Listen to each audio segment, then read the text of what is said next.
In 1958, a small car company from Japan shipped its first vehicle to the United States. The car was called the Toyopet, and it was terrible. It looked cheap because it was cheap. It drove like a sewing machine on wheels. American consumers took one look at this thing and said, "No thanks." The Toyopet was pulled from the US market. A total humiliating failure. Back in Japan, the debate raged. "We told you so," the critics said. "This country makes silk. We make textile machinery. Who are we kidding trying to build cars? Let the Americans and the Europeans handle that. Let foreign automakers back in and stop wasting everyone's time." But others pushed back. They said no country gets anywhere without building serious industries. We just need more time. That failing company, Toyota, that embarrassing little car, the ancestor of the Lexus, the very car that journalist Thomas Friedman would later use as the global symbol of successful capitalism. Here's what Friedman never told you. Toyota didn't succeed because of the free market. It succeeded because the Japanese government protected it from the free market. For decades, the government kicked out General Motors and Ford in 1939. It bailed Toyota out with central bank money in 1949.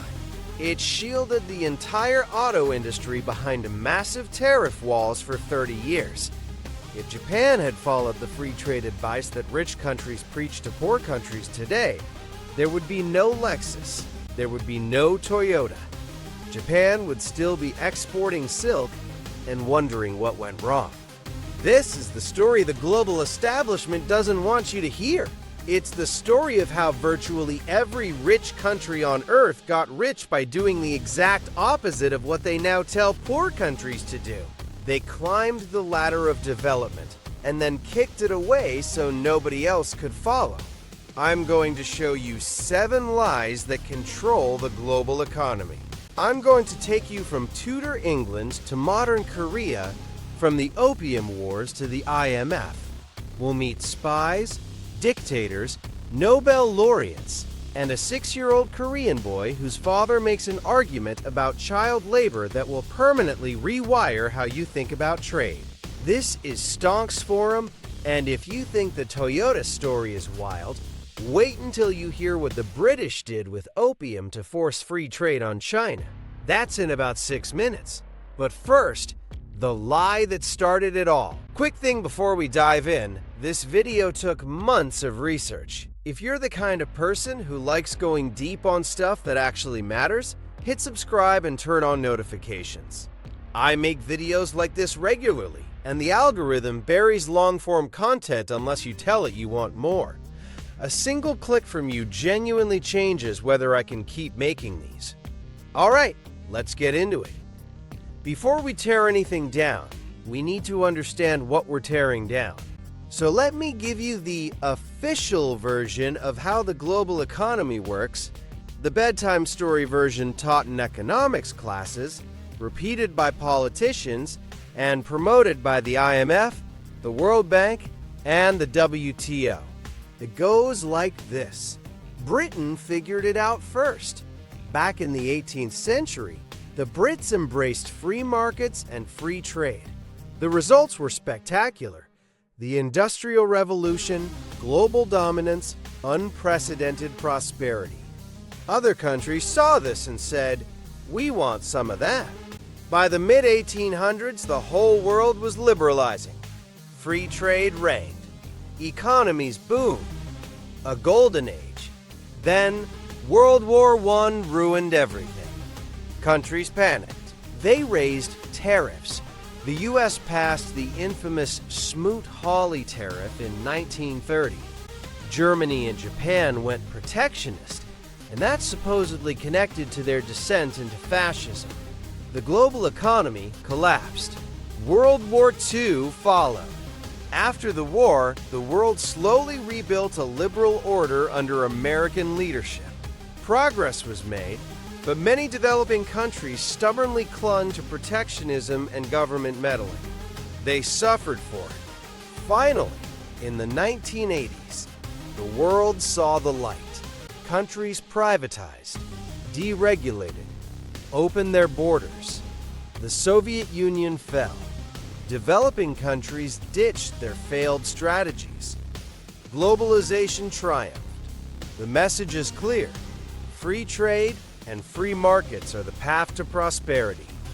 Government intervention is the road to ruin. Beautiful story. Inspiring even. There's just one problem. Almost none of it is true. Let's start with that charming tale about Britain being the pioneer of free trade. Here's the actual number. In 1820, Britain's average tariff on manufactured imports was 45 to 55%. 50%.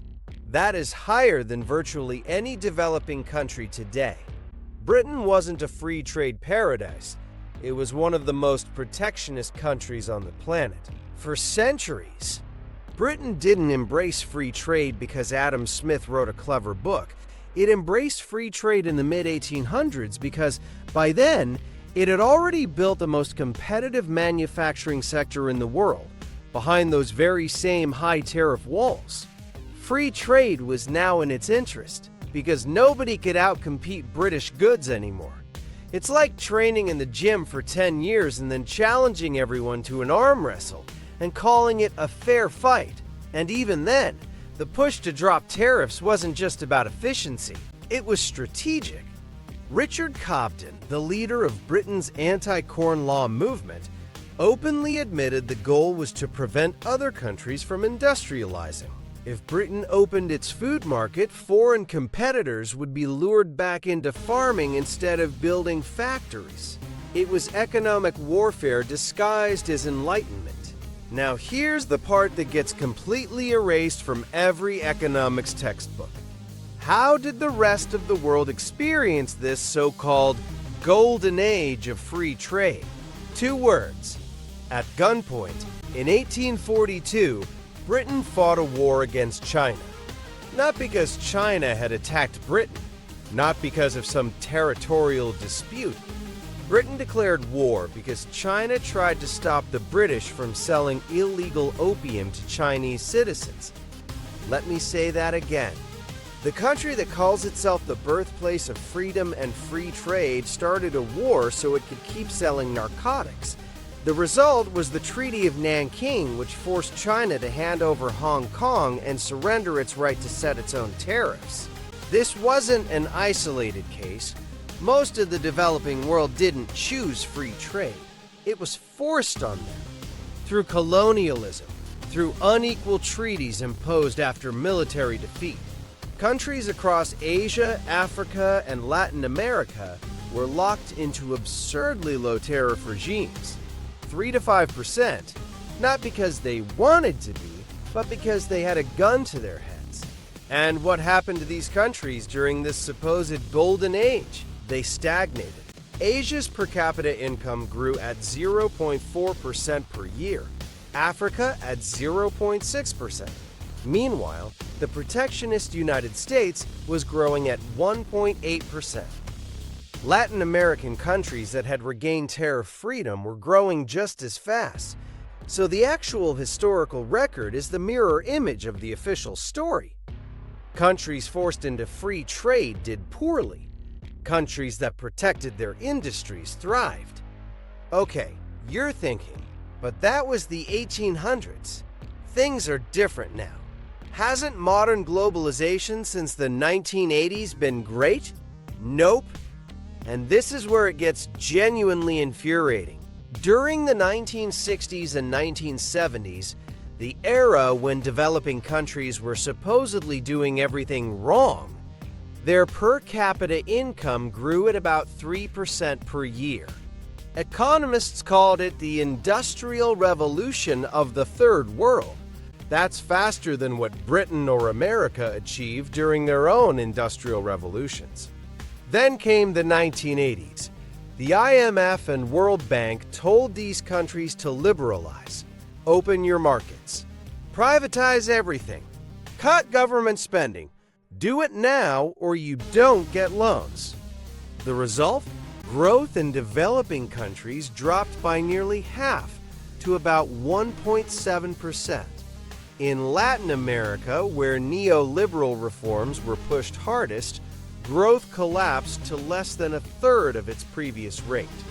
In Africa, living standards actually fell, not grew slower, fell. I want you to sit with that for a second. The period when these countries followed the wrong policies produced double the growth, more stability, and more equal income distribution than the period when they followed the right policies.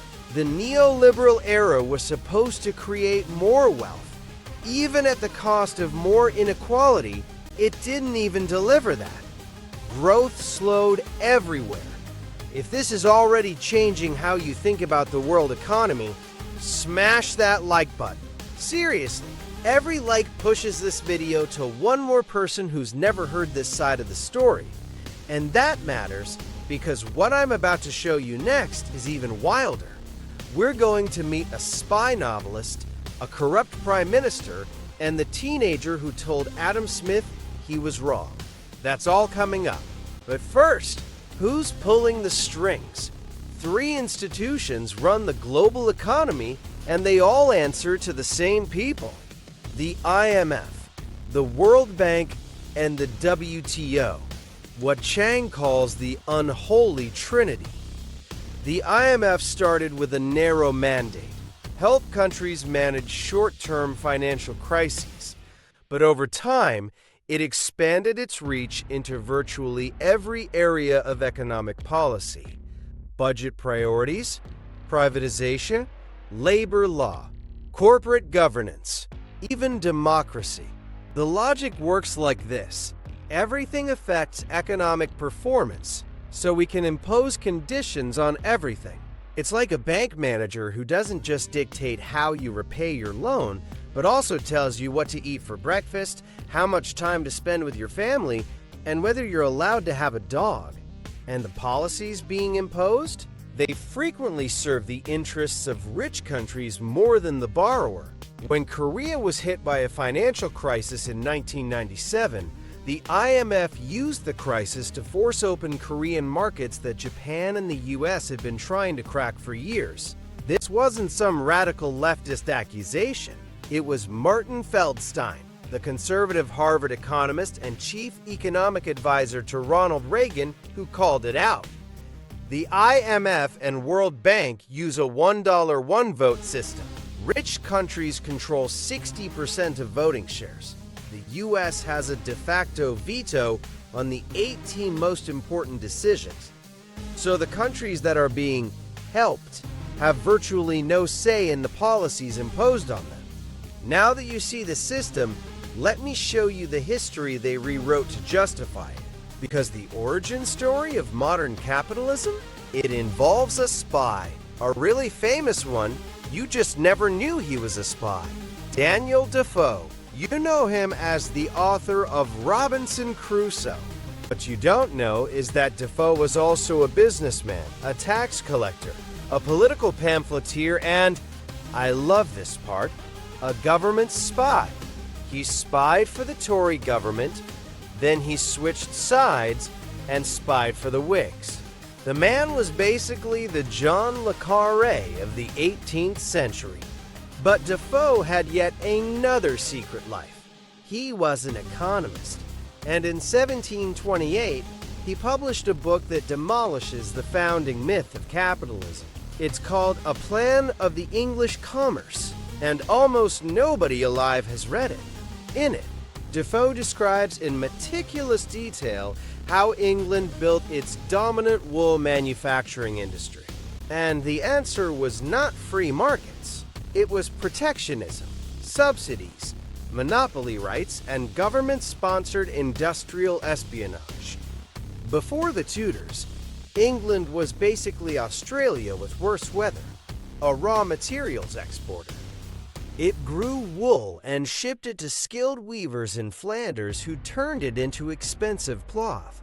England was stuck at the bottom of the value chain, making pennies while the Flemish made pounds. Henry VII changed that. He raised export taxes on raw wool, banned the export of unfinished cloth, poached skilled workers from Belgium and the Netherlands. He was running an industrial policy 500 years before anyone invented the term. And here's the patience part that blows modern minds. It took nearly 100 years for this strategy to fully pay off. By the end of Elizabeth I's reign, England could process all its own wool. The Flemish weavers, cut off from raw materials, were destroyed. England had climbed the value chain, and the foundation was laid for the Industrial Revolution. Without Henry VII's protectionism, there is no Industrial Revolution. There is no British Empire. There is no Adam Smith. The entire mythology of free market capitalism is built on a foundation of government intervention. But wait, it's not just England.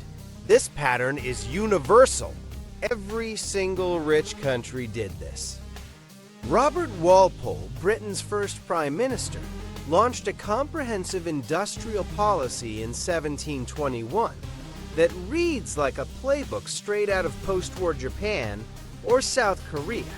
Higher tariffs on imported manufactures, lower tariffs on imported raw materials, export subsidies, quality control standards for exports. These exact policies that people today credit to Japanese genius, Britain invented them 230 years earlier. And here's the truly ruthless part. While Britain was protecting its own industries, it was actively banning manufacturing in its colonies. The Americans were forbidden from producing advanced goods. William Pitt the Elder, one of Britain's most powerful politicians, said in 1770 that the American colonies should not be allowed to manufacture so much as a horseshoe nail. Even Adam Smith told the Americans not to bother trying to industrialize. Just keep importing European goods, he said. It'll be better for you. But one 33-year-old immigrant wasn't buying it. Alexander Hamilton, illegitimate son of a Scottish peddler, born on a Caribbean island, war hero at 22, Treasury Secretary at 33, submitted his famous report on manufactures to Congress in 1791.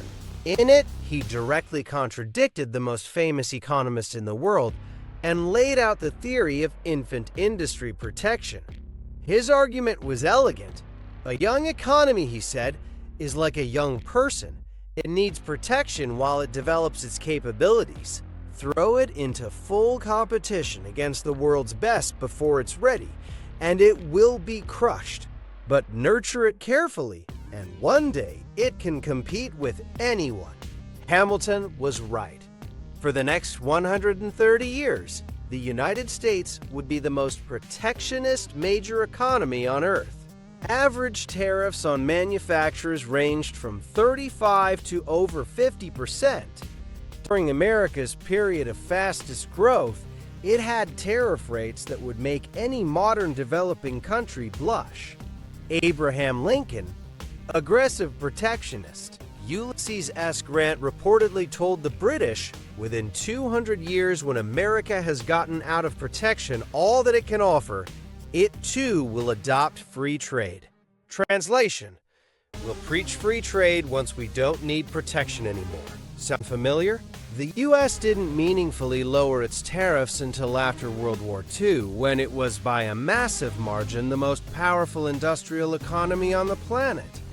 And even then, it lowered tariffs mainly as Cold War strategy, opening American markets to keep allies out of the Soviet orbit. Germany used tariffs and industrial policy extensively. France did the same. Sweden industrialized with heavy state involvement.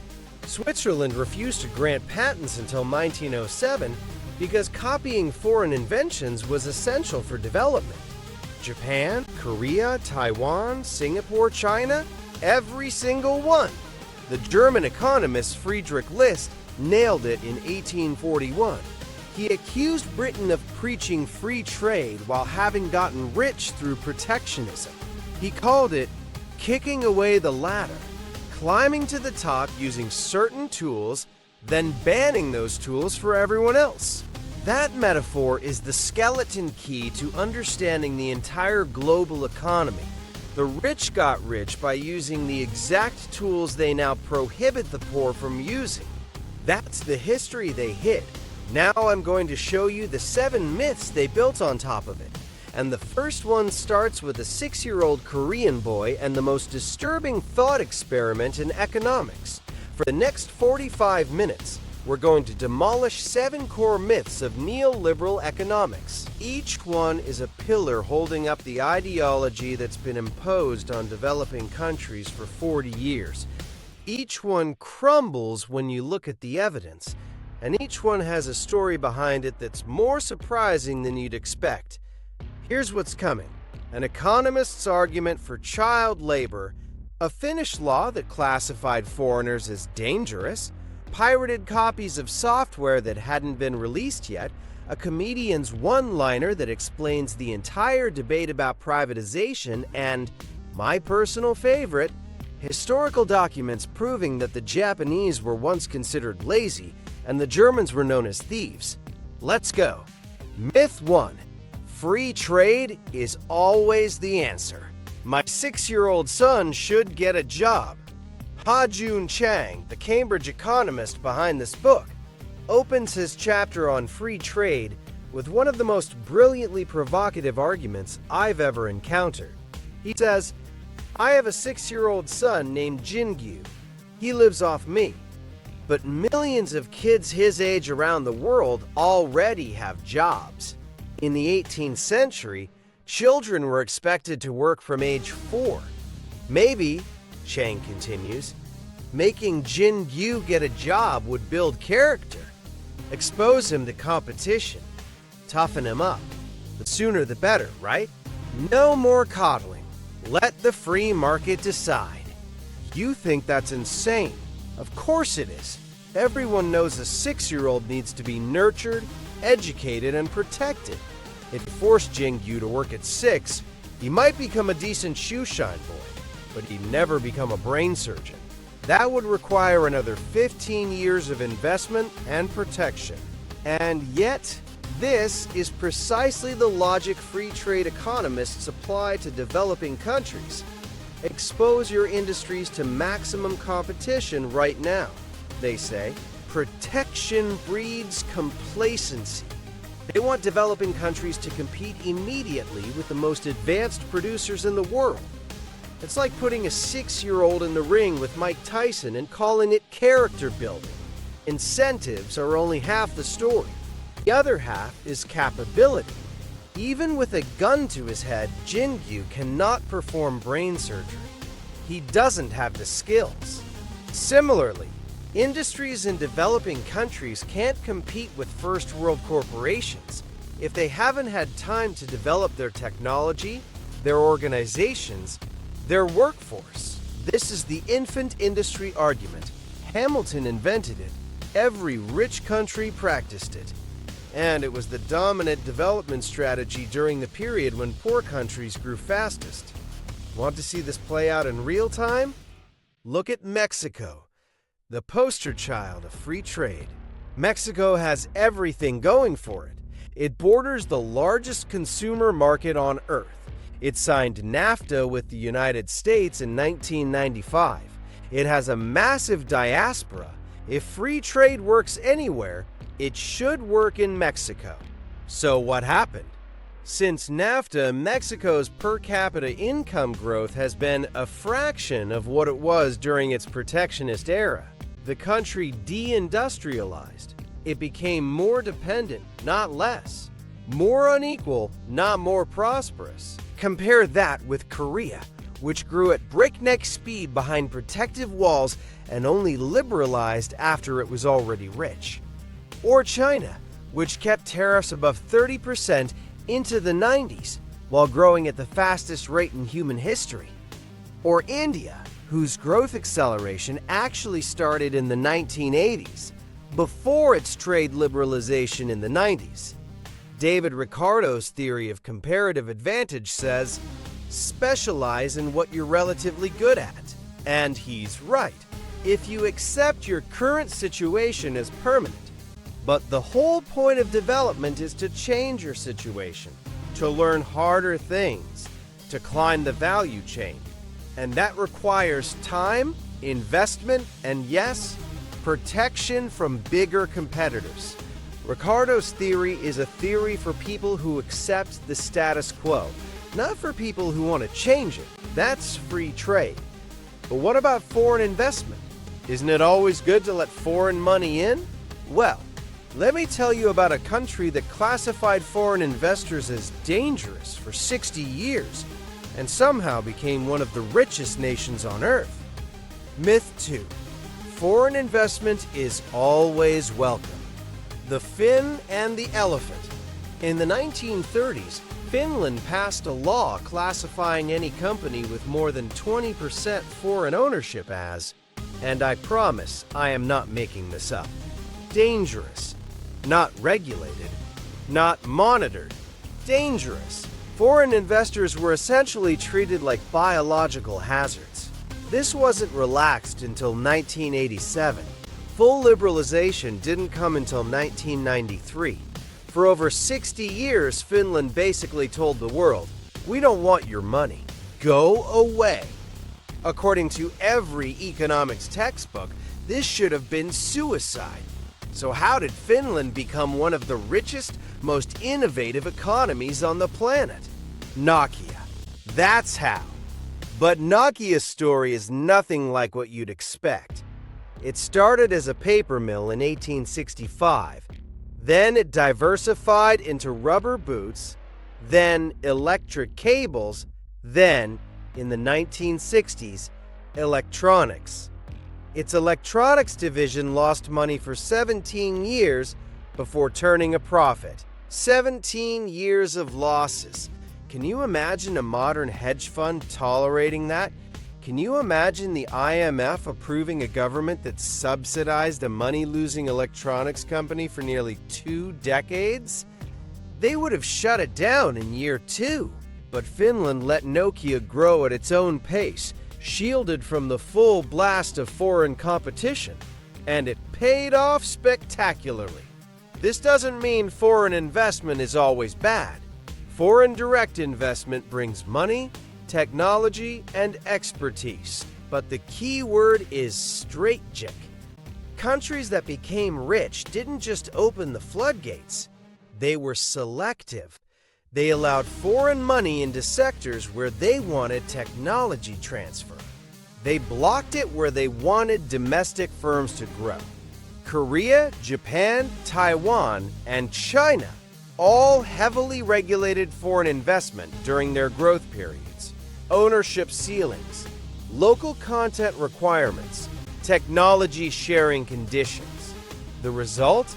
Domestic companies that could eventually stand on their own. And here's the terrifying flip side. Since developing countries opened their financial markets in the 1980s and 1990s, financial crises have exploded. Between 1945 and 1971, when global finance was regulated, developing countries experienced 0 banking crises. After liberalization, 17 banking crises, 57 currency crises, and 21 twin crises, simultaneous banking and currency meltdowns. 0 to 95. That's the scoreboard. Even the IMF now quietly admits that premature financial opening can be dangerous. But they figured that out after they'd already burned down half the developing world. We're about a third of the way through, and we've already covered more real economics than most people learn in a semester. If you're finding this valuable, I genuinely need your help. Subscribe if you haven't already. Drop a comment telling me which myth has surprised you most so far. And share this with one person who needs to hear this story. I mean it. Every share is a brick knocked out of this wall of misinformation. Now let's keep going because the next myth involves George Orwell's Singapore and a steel company the World Bank said should never exist. Coming up, why the world's best steel company was built by a government against the World Bank's explicit advice. Myth 3, private enterprise good, public enterprise bad. Man exploits man. John Kenneth Galbraith, one of the most influential economists of the 20th century, once said, "Under capitalism, man exploits man. Under communism, it's just the opposite." We all agree communism failed. Central planning was rigid, bureaucratic, and unsustainable. Nobody serious wants to go back to that. But here's where the logic goes completely off the rails. The fact that total state ownership failed does not mean that any state ownership is bad. That's like saying that because eating nothing but candy will kill you, all food is poison. Yet since Thatcher's privatization wave in the 1980s, the mantra, private good, public bad, has been treated like religious doctrine. The IMF and World Bank imposed privatization on developing countries as a loan condition. The idea became the economic equivalent of Animal Farm's slogan, 4 legs good, 2 legs bad. So let me ruin this myth with some facts. Singapore, one of the most business-friendly economies on Earth, has one of the largest state-owned enterprise sectors in the world. Its government owns the company that provides 85% of all housing. Nobody calls Singapore a socialist failure. POSCO, South Korea's steel company, was set up by the government against the explicit advice of the World Bank, which said Korea had no business making steel. POSCO went on to become one of the most efficient steel producers on the planet. Oops. Renault was state-owned until 1996. The company that became Airbus was state-owned. In Taiwan, the state sector was massive. In Austria, state enterprises drove the post-war economic miracle. In Norway, the government owns the majority of the oil sector through Equinor and manages the world's largest sovereign wealth fund. The evidence is clear. What matters isn't whether an enterprise is publicly or privately owned. What matters is how it's managed. Good management works in both settings. Bad management ruins either. Ownership is a detail. Management is the game. And here's the dirty secret about privatization in the developing world. It often makes things worse. A private monopoly replaces a public monopoly. But now it answers to shareholders instead of citizens. Essential services get more expensive. Workers get fired, and the promised efficiency gains frequently evaporate. The people get less, the investors get more, and the IMF checks a box on a spreadsheet. Next up, pirated software, dying children, and the question of whether it's wrong to steal ideas. This one might be the most morally complex myth of all. Myth 4. Intellectual property must be sacred. Windows 98 in 1997. In the summer of 1997, Ha-Joon Chang was walking through the streets of Hong Kong when he spotted something that should have been impossible. Street vendors were selling copies of Windows 98. The problem? It was 1997. Windows 98 hadn't been released yet. Someone had smuggled the prototype out of Microsoft's labs and bootlegged it before the official launch. Hong Kong pirates had invented a time machine. Fun story, but the deeper issue behind it is life and death. Today, intellectual property, patents, copyrights, trademarks, is treated as almost sacred. The TRIPS agreement, pushed through the WTO in 1995, imposed the strongest IP protections in history on every member country. The message: ideas belong to whoever patents them first, and everyone else pays. But here's what they never mention in the lectures about innovation incentives. Virtually every rich country on Earth built its economy by agr-siversivsisever. Switzerland, today synonymous with watches, pharmaceuticals, and precision, refused to grant any patents until 1888. Its entire pharmaceutical industry was built by ripping off German chemical inventions. Had Switzerland respected the IP rules it now demands of others, there would be no Novartis, no Roche. The United States didn't protect foreign copyrights until 1891. American publishers freely pirated British books for most of the 19th century. American industrialists engaged in wholesale reverse engineering of British technology. The US government literally offered bounties to anyone who could smuggle advanced machines and trade secrets out of Europe. Korea and Japan went through decades of shameless copying. Chang himself grew up listening to pirated rock records so badly copied that they sounded like someone was frying food in the background. He says he literally could never have survived Cambridge without illegally copied books. Now let me show you what happens when you turn this into a rigid global rule. HIV/AIDS drugs cost $10,000 to $12,000 per patient per year. The richest African countries have a per capita income of about $3,000 to $4,000. The poorest? $300.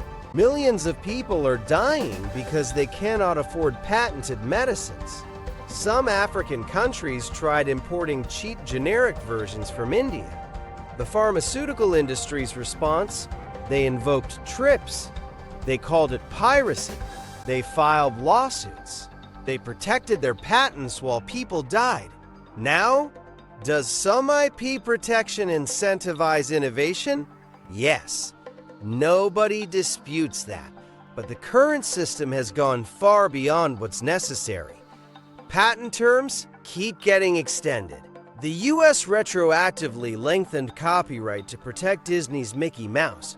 Patents are granted for absurdly obvious things like sealed crustless sandwiches. The system now functions less as innovation incentive and more as a monopoly rent extraction machine. For developing countries, this means the latter has been kicked away once more. They can't learn by copying the way that every single rich country did during its development. They're being told to obey rules that their teachers never followed. This is the stuff that doesn't get covered on the news. It doesn't fit neatly into a headline, but it affects billions of lives. If you think more people should know about this, hit the like button right now. Not later, right now. It takes 1 second and it genuinely helps this video reach people who need to see it. Alright, let's keep going. 3 more myths to go. The next one involves Tom Cruise, the real IMF, and why poor countries get punished for doing what rich countries did for 100 years. Myth 5. Low inflation must be the top priority. Mission Impossible. In Mission Impossible 3, Tom Cruise works for an agency called the IMF, the Impossible Mission Force. The real IMF, the International Monetary Fund, doesn't send secret agents to blow up buildings, but it is just as feared by developing countries because it controls their access to money and it uses that power to dictate policy.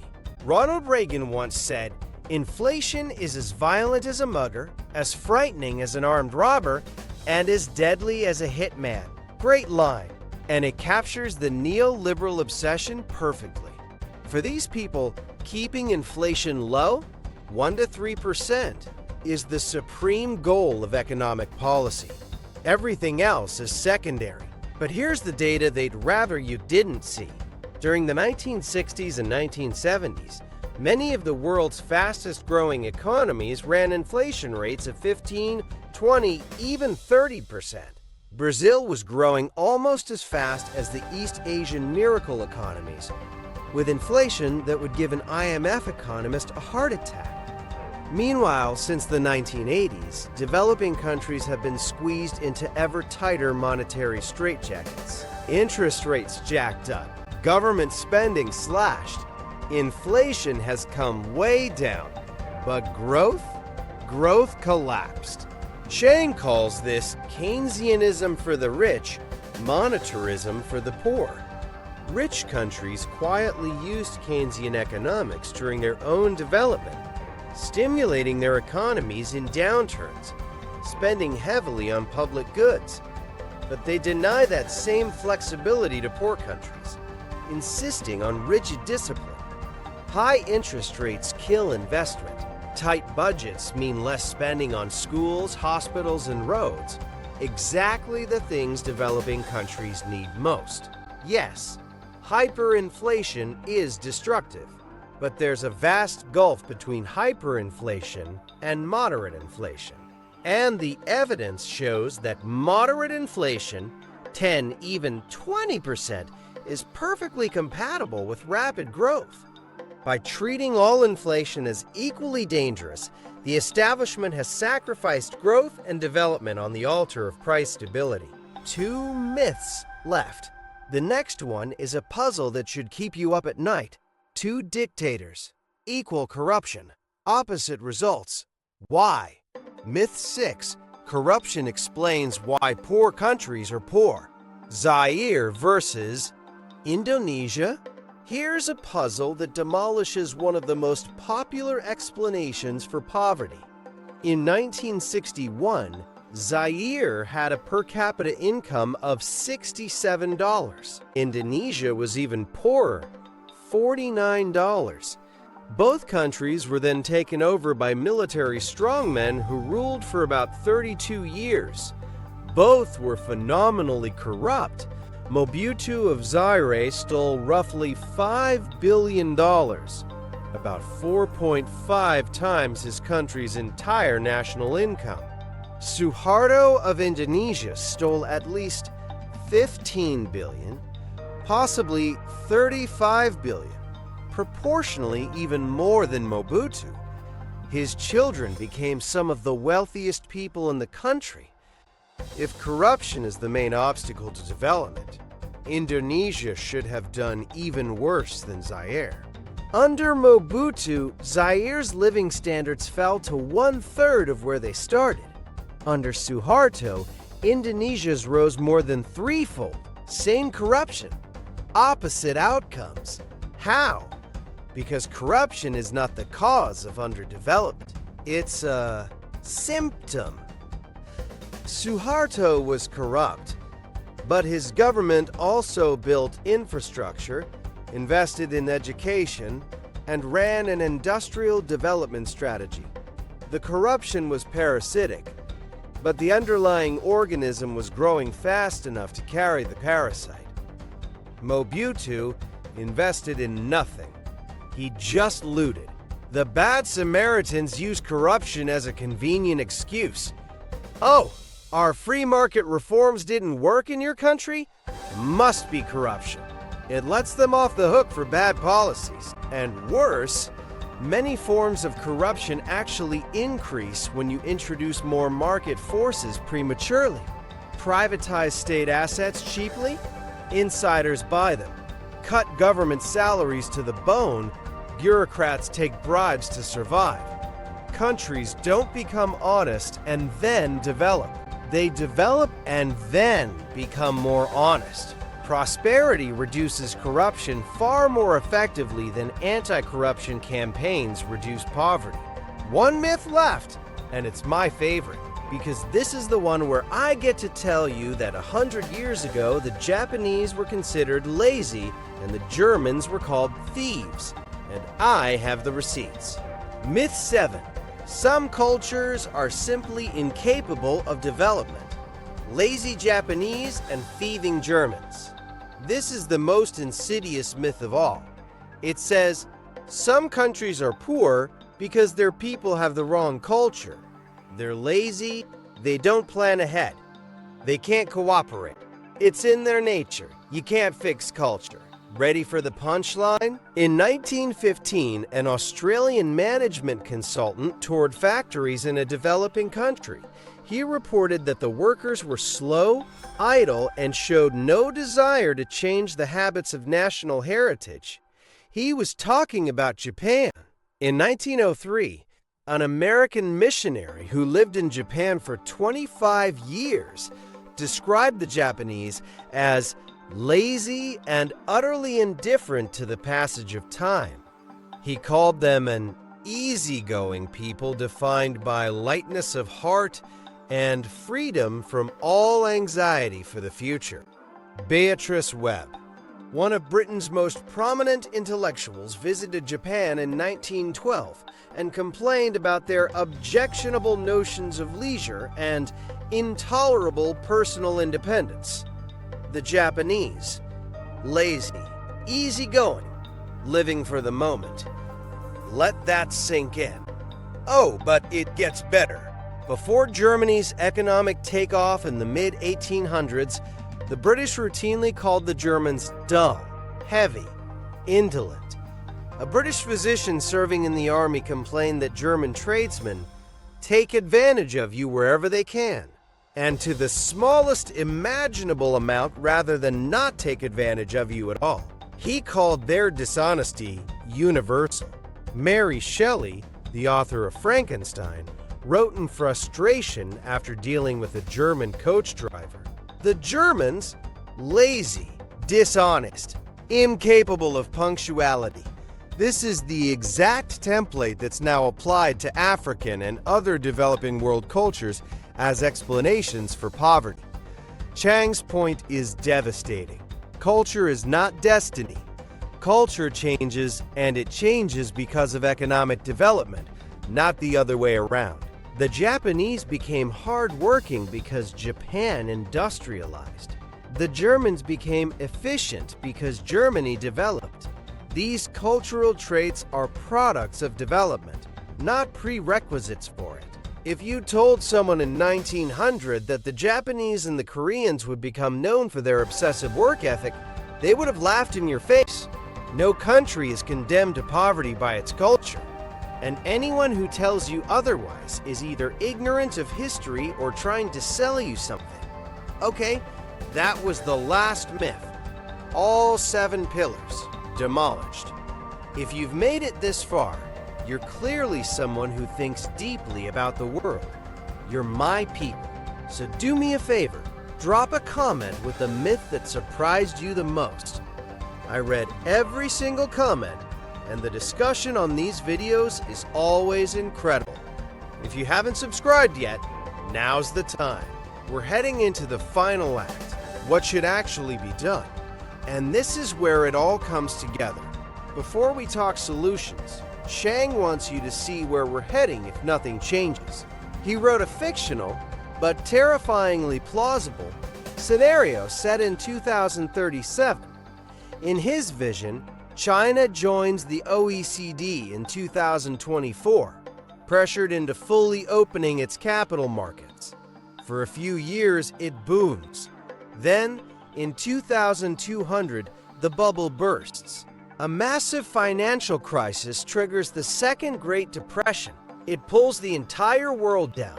In Brazil, a free market ideologue president signs the country into a hyper-NAFTA agreement. Without tariffs, subsidies, or procurement programs, Brazil's high-tech industries are annihilated. American patent lawyers descend. The country returns to square one, exporting commodities, importing everything else. Mexico erupts into armed revolt. Africa collapses. The global system unravels. Chang wrote this in 2007. He says it's deliberately pessimistic, but every element of this scenario has a real-world precedent. Japan's Plaza Accord in 1985, Korea's premature capital market opening in 1996, Mexico's actual Zapatista rebellion, the U.S. retroactively extending copyright to protect Mickey Mouse. The stakes are not theoretical. They are enormous. So after 90 minutes of tearing things down, what's the alternative? What should the global system look like? Chang boils it down to 5 principles. Principle 1. Defy the market. Strategically, markets reinforce the status quo. The free market tells poor countries, Keep growing bananas, keep mining copper, keep sewing t-shirts. But that's what keeps them poor. Development means doing harder, more valuable things. And that requires defying market signals at least temporarily. Nokia subsidized its electronics division for 17 years with timber money. Samsung funded its semiconductor entry with textile profits. If they had listened to the market, Nokia would still be logging and Samsung would still be refining sugar. Countries need to do the same. Protect infant industries, invest in capabilities, accept short-term costs for long-term gains. This is what every rich country did. It is what every rich country now forbids. Principle 2. Manufacturing matters. There is no shortcut. Manufacturing is where productivity gains are fastest, where technology spillovers are greatest, and where learning by doing matters most. A country can't jump from farming to finance. It needs to build things first. This doesn't mean every country makes the same products. It means every country should be climbing the value chain, from raw materials to processing, from processing to components, from simple goods to complex ones. Principle 3. Tilt the playing field. The bad Samaritans love the phrase, level playing field. It sounds fair, but making unequal players compete on equal terms is the definition of unfair. In boxing, we have weight classes. In golf, handicaps. We don't let a heavyweight fight a featherweight and call it fair, because the ring is level. Global economics should work the same way. Developing countries should be allowed to use tariffs, subsidies, and investment restrictions that rich countries no longer need. This isn't special treatment. It's appropriate treatment for countries with different capabilities. And here's the kicker. It's in the rich country's own interest. If developing countries grow at 3% instead of 1%, they'll be 8 times richer in 70 years instead of just doubling. That's 8 times the market for everyone's products. Helping poor countries develop is not charity. It's smart economics. Principle 4. Reform the unholy Trinity. The IMF needs to stop imposing one-size-fits-all policies and stop using crises to force open markets for rich country corporations. The World Bank needs to stop treating privatization as a universal cure. The WTO needs to genuinely allow different rules for different countries, not as a favor, but as a recognition of reality. And the governance of these institutions needs to change. A system where the U.S. has veto power over the IMF's most important decisions is not international cooperation. It's empire management with better branding. Principle 5. Be patient. Development takes time. Real time. Britain needed a century to master wool manufacturing. The U.S. needed 130 years of protection. Toyota needed 30-plus years. Nokia needed 17 years just to stop losing money. The neoliberal model demands instant results. Free capital markets reward quarterly thinking. IMF programs want turnarounds in 18 months. But building productive capabilities is a generational project. You don't dig up a seed every week to check if it's growing. These ideas aren't complicated. They're not radical.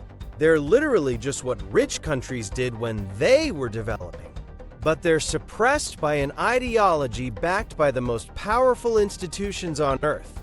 The only way to fight that is with information, with awareness, with people like you sharing this video and this knowledge. So if you believe this conversation needs to happen, subscribe, share the video, post it somewhere, tag someone. Let's make this impossible to ignore. Let's end where we began. South Korea. In 1961, Korea's per capita income was $82. It was poorer than Ghana. A U.S. government report called it a bottomless pit. Its exports were tungsten, fish, and human hair wigs. Schools had 65 to 90 kids per classroom. The only people with flushing toilets were the rich. Ha-Jun Chang was born into this world in 1963. His family owned a black and white TV that drew the entire neighborhood. Neighbors would store their precious meat in his mother's refrigerator like she was running a Swiss bank vault. His mother told him how during the Korean War, her 5-year-old brother begged to hold a rice bowl in his hands, even if it was empty. In 2003, Chang was at the National Museum in Seoul with his friend Joseph Stiglitz, the Nobel Prize-winning economist. They were looking at photographs from the 1950s and 60s, scenes Chang recognized from his childhood. 2 young women in their 20s stood behind them. One screamed, "How can that be Korea? It looks like Vietnam." Less than 20 years separated them, but scenes that were familiar to Chang were completely alien to her. That's how fast the transformation was. Today, Korea exports smartphones and semiconductors. Its per capita income has grown 14-fold. A child born there today will live 24 years longer than one born in the 1960s. By every measure, it's one of the most successful development stories in human history. It didn't happen because Korea followed the free market playbook. It happened because Korea defied it. And Korea is not the exception. It is the rule. So who are the bad Samaritans? Some are cynical. They know the system benefits the rich at the expense of the poor, and they exploit it deliberately. They're kicking away the ladder on purpose. But most aren't like that. Most bad Samaritans are decent people who genuinely believe in what they're prescribing. They've absorbed a rewritten history that erases the protectionist origins of every wealthy nation. They're not evil, they're misinformed. And misinformation backed by institutional power can be just as destructive as malice. But here's the reason for genuine hope. Between the Marshall Plan in 1947 and the rise of neoliberalism in the 1970s, the rich countries actually behaved differently. They allowed developing countries policy space. They didn't demand privatization or financial liberalization. They accepted that different countries needed different approaches. And the result was the fastest, most equitable growth the developing world has ever experienced. Before or since, we've done it before. We can do it again. John Maynard Keynes was once accused of inconsistency. His answer, "When the facts change, I change my mind." What do you do, sir? The facts have changed. Neoliberal globalization has been tried for over 40 years. It has produced slower growth, greater inequality, and more instability. The evidence is overwhelming, as Dumbledore said, and yes, I'm quoting a fictional wizard in an economics video because life is short. The time will come when we must choose between what is right and what is easy. Continuing with this system is easy. Changing it requires confronting powerful interests, rewriting textbooks, and admitting the conventional wisdom was wrong. But it's the right thing to do, and the lives of billions of people depend on it. This has been Bad Samaritans. If this video changed how you think about the global economy, I need you to do 3 things. 1, subscribe if you haven't. 2, share this video with one person, just one, who you think needs to see it. Send it in a group chat, post it on social media, email it to that friend who's into economics. 3, drop a comment, tell me what surprised you, tell me where you disagree, tell me what you want me to cover next. The most powerful thing about myths is that they survive through repetition. The most powerful thing about truth is that it survives through people willing to spread it. Thank you for watching. I'll see you in the